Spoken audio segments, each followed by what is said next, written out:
নাটোর শহরের এই প্রান্ত থেকে ও প্রান্তে ব্যাটারি চালিত রিকশা নিয়ে ছুটে বেড়াচ্ছেন বোরকা পরা এক নারী। তবে শখের বশে বা সাময়িক সময়ের জন্য নয়, জীবন যুদ্ধে টিকে থাকতে তিনি বাধ্য হয়েছেন রিকশার হ্যান্ডেল ধরতে।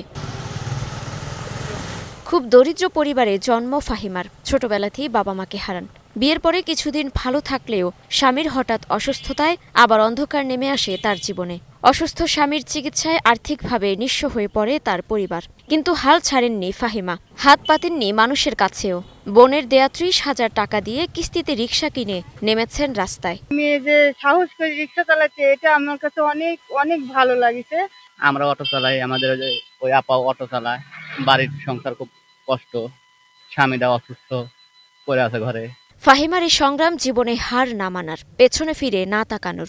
তাই একজন নারীকে চালকের আসনে দেখে প্রথমে অবাক হলেও প্রশংসা করছেন সবাই। নারী হয়ে প্রিয়জন ও পরিবারের জন্য ফাহিমার এই লড়াই মনে দাগ কাটছে সবার। তিনি হয়ে উঠেছেন এক অনুপ্রেরণার নাম। অন্যায় করে কিছু করতেছে না, চুরি ডাকাতি এসব কিছু করতেছে না, ভালো বিষয় করতেছে, সংসার চালাচ্ছে। এখন যাই যা বলুক, 10 লোকে যাই বলুক, কিন্তু উনি তো ভালোই করতেছে।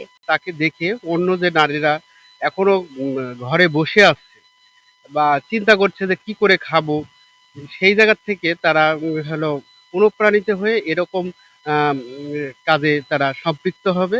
শুধু অসুস্থ স্বামীর সেবা আর আয় রোজগারই কাজ শেষ হয় না ফাহিমার। সংসারের তাবৎ কাজও সামলাতে হয় তার। সকালবেলা 5টার সময় উঠে, ঘুমে থেকে উঠে নামাজ কালাম পড়ে গাড়ি নিয়ে যা, আবার 10টা 11টা 12টার দিক বাসায় আসি।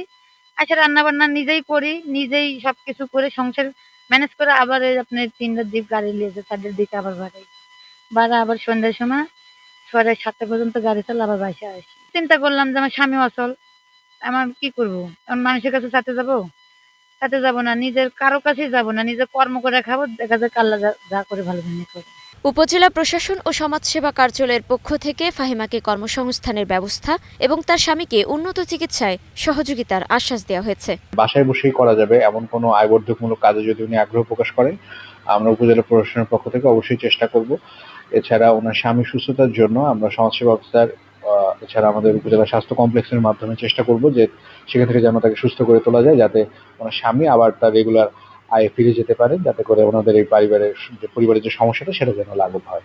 আমাদের সমাজসেবা অধিদপ্তরের কোনো ঋণ সুবিধা যদি তার দরকার হয়, সেটা আমরা দেওয়ার চেষ্টা করব। কিংবা ওনার স্বামী যে অসুস্থতার জন্য চিকিৎসা কিংবা অন্য কোনো সাহায্য যদি প্রয়োজন হয়, তাহলে সেটাও আমরা করার চেষ্টা করব। সংসারের দায়িত্ব যখন বোঝা হয়ে কাঁধে নেমে এসেছে, তখন হার না মেনে পরিবারের শেষ আশ্রয় হয়েছেন Fahima. Desk report, star news.